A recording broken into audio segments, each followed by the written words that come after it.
दोस्तों, मैं प्रिंस शुक्ला। आखिर कौन थे रतन टाटा? चलिए समझते हैं आज की इस वीडियो में। सबसे पहले बात करेंगे रतन टाटा आखिर है कौन। रतन टाटा एक बिजनेसमैन है जो अब दुनिया में नहीं रहे। अब बात करते हैं आखिर इनकी जन्म कहाँ पर हुई थी। मुंबई में इनकी जन्म हुई थी, जो 28 दिसंबर 1937 में इनकी जन्म हुई थी। इनके पिताजी की डिवोर्स हो गई थी और इनकी दादी ने पालन पोषण किया। इन्होंने उसके बाद बिजनेस की पढ़ाई हावड़ा यूनिवर्सिटी में किया और उसके बाद इन्होंने 1962 में अपना एक रतन टाटा के नाम से एक स्टील फैक्ट्री शुरू करते हैं। वहाँ से इनकी शुरू होती है स्ट्रगल में ये भारत के लोगों को इतना कुछ किए हैं, भारत के जनता के लिए, जो आज भी गाड़ी वाले कुछ भी नहीं कर सकते। इनके आगे कोई भी बिजनेसमैन कुछ भी नहीं है। सबसे ज़्यादा ये टैक्स भरते थे भारत में। और दूसरी बात, इनकी जो गाड़ियां हैं, आप जानते होंगे, अगर इनकी गाड़ी से अगर कोई गाड़ी टकरा जाए तो आप खुद भी जानते होंगे, देखे भी होंगे, भारत का लोहा है, आप सुने भी होंगे। मगर इन्होंने मेन बात ये होता है, आखिर रतन टाटा चाहते तो वो पैसों को टोल टैक्स भी देते थे, हर एक चीज़ करते थे, टैक्स भारत में अंधाधुंध देते थे। मगर इनकी एक बहुत इंटरेस्टेड कहानी भी है। सबसे पहले बात करेंगे उस कहानी के पीछे। सबसे पहले इन्होंने एक विदेशी महिला थी जिनसे इनको मोहब्बत होता है और वो मोहब्बत में इंतज़ार करते रहते हैं, मगर वो किसी और से शादी कर लेती थी।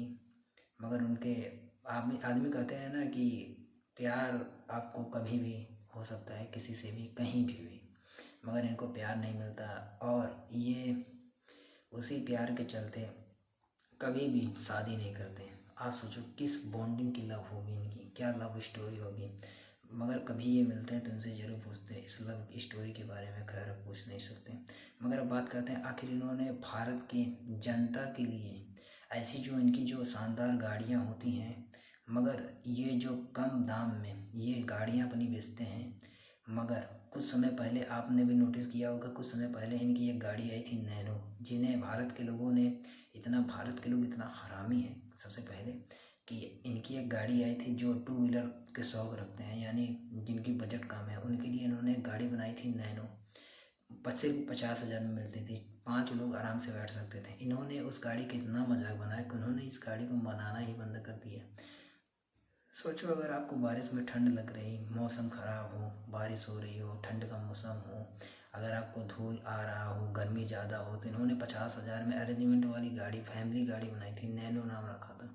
मगर भारत वालों ने हराम इतना है, करे डब्बा लेके घूम रहे हो। उस गाड़ी का इतना ज़्यादा मजाक बनाया, इतना मिमिस बनाए लोगों ने कि उस गाड़ी को ही बैन कर दिया उन्होंने। अब बात करते हैं इनकी जो जगुआर कंपनी है, आखिर लैंड रोवर इन्होंने कब खरीदा। आप जो रेंज रोवर गाड़ियाँ देखते हैं, आखिर इन्होंने कब ये सोचा कि हमें लैंड क्रूजर जैसे गाड़ियों को बनाना चाहिए। ये सबसे पहले अमेरिका जाते हैं। अमेरिका में जब जाते हैं तो वहाँ अपनी गाड़ियों को रिप्रेजेंट दिखाते हैं, ये मेरी रेंज रोवर गाड़ी है लैंड क्रूजर की, आप भी चलाओ, ये वो सब। मगर वहाँ के जो आदमी होते हैं अमेरिका के, उन गाड़ियों को नहीं पसंद करते हैं, अपने देश की गाड़ियाँ पसंद करते हैं, जापान की गाड़ियों को पसंद करते हैं, भारत की गाड़ियों को पसंद नहीं करते। मगर वहाँ के जो अमेरिका के जो राष्ट्रपति थे, उन्होंने एक ऐसा ब्रिज बनाते हैं ऊंचे, एकदम ऊंच, ताकि वहाँ से कोई भी गाड़ियाँ देख के उसे, वो स्पीड ब्रेकर को, इतना ज़्यादा स्पीड ब्रेकर था उस स्पीड ब्रेकर को कोई क्रॉस ही ना कर पाए, इतना ज़्यादा स्पीड ब्रेकर ऊंचाई पे थी। मगर सारी गाड़ियाँ लाइन में खड़ी होती हैं, उसके बाद धमाका होता है रेंज रोवर कार का, और वहाँ से रेंज रोवर कार बड़े आसानी से आराम से निकल जाती है उस स्पीड ब्रेकर से। वहीं से शुरुआत होता है लैंड क्रूजर का, वहीं से रेंज रोवर की शुरुआत भरे धड़ल्ले से गाड़ी बिकती है और वो भारत में एक मिसाल टॉप लेवल की गाड़ी। आप भी देखे होंगे, जितने पॉलिटिशियन होते हैं, जितना सेलिब्रिटी होते हैं, सबसे ज़्यादा रेंज रोवर को प्रेफर करते हैं। रीज़न क्या है? सेफ्टी के साथ साथ गाड़ी ज़बरदस्त है, फीचर अच्छे हैं, क्लैरिटी है, और मेन बात भारत में बनते हैं, मैन्युफैक्चरिंग भारत का है। इसलिए भारत में जितना पैसा, अगर आप सोचो, आप अगर विदेशी गाड़ियों को आप ज़्यादा खरीदोगे तो भारत की जो पैसा है वो कहाँ जाएगा? भारत की पैसा विदेश में जाएगा। इससे हमारी इकोनॉमिक भी बिगड़ सकती है। इस वजह से आप जब भी गाड़ी लें, अपने पसंद के लें, भारत से लें या महिंद्रा से लें, दोनों तगड़ी गाड़ी बनाती हैं। मगर ये नहीं करूँगा पर्सनली कि आपको जो मन में आए वो गाड़ी लें, मगर आप सबसे ज़्यादा आप टैक्स दें, आपका जितना बजट है उतना टैक्स दें, आप अपने इंडिया का ही चीज़ों को ज़्यादा इस्तेमाल करें। क्योंकि हमारा इससे इकोनॉमिक्स मजबूत रहता है। दूसरी बात, हम जब हर एक चीज़ खरीदते हैं भारत की, तो भारत का पैसा भारत में ही घूम के भारत में ही रहता है। इसीलिए सरकार विदेशी कंपनियों के ऊपर ज़्यादा टैक्स लगाती हैं, ज़्यादा टैरिफ लगाती है। रीजन क्या है? अगर आप जैसे जो टैटो कंपनी है जापान की, अगर आप फार्चूनर खरीदते हैं, फार्चूनर का इंडियन प्राइस कितना है? 67 लाख रुपये। अगर 67 लाख रुपये अगर सरकार उस पर टैक्स ज़्यादा इंक्लूड ना करे ना, तो भारत की कंपनियां बर्बाद हो जाएंगी। जैसे महिंद्रा हो गया, टाटा हो गया। रीज़न क्या है?